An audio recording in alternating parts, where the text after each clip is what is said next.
নমস্কার, মৌমিতাস জার্নি চ্যানেলে আপনাদের সকলকে স্বাগত। চলে এলাম আরও একটি নতুন ভিডিও নিয়ে।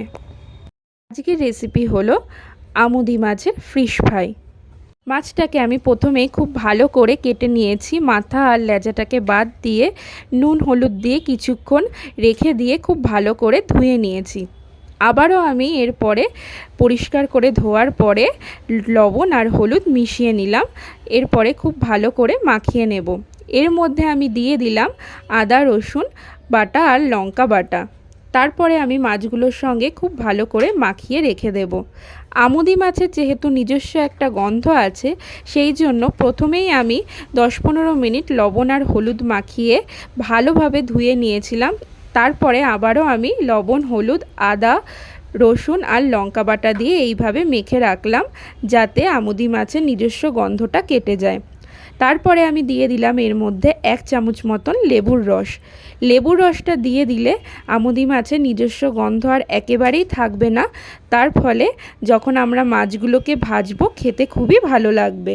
এভাবে মাছগুলোকে মাখিয়ে রাখতে হবে 1 ঘন্টার জন্য, যাতে মাছগুলোর মধ্যে সমস্ত মশলাগুলো এবং লবণ হলুদটা ভালোভাবে মিশে যায়। তারপরে একটা বাটিতে আমি নিয়েছি 2 চামচ কর্নফ্লাওয়ার আর নিয়েছি 2 চামচ বেসন।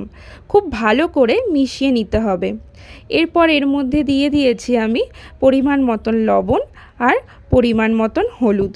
তারপরে শুকনো উপকরণগুলোকে ভালো করে মিশিয়ে নিয়ে আমি এর মধ্যে আবারও দিয়ে দিয়েছি 1 চামচ আদা রসুন বাটা।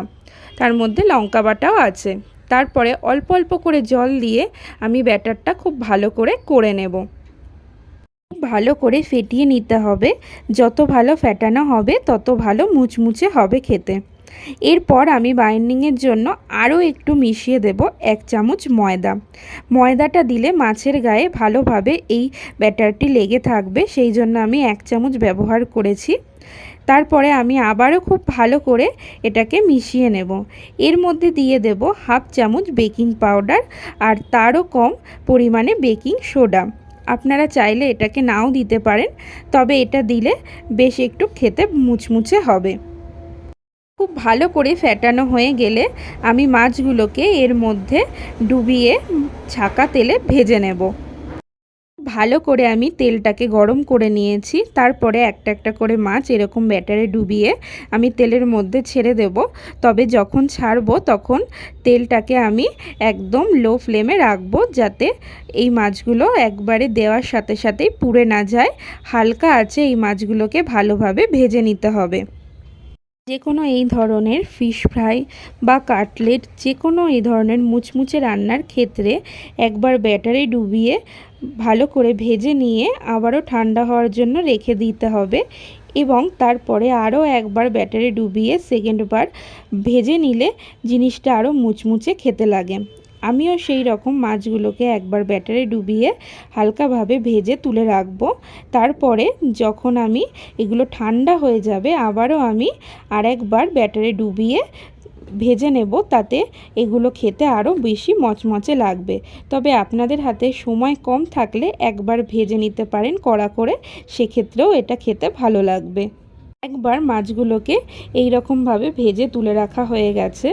তারপরে যখন এগুলো ঠান্ডা হয়ে গেছে, তারপরে আমি আরও একবার ব্যাটারে ডুবিয়ে ভালো করে ভেজে নিচ্ছি।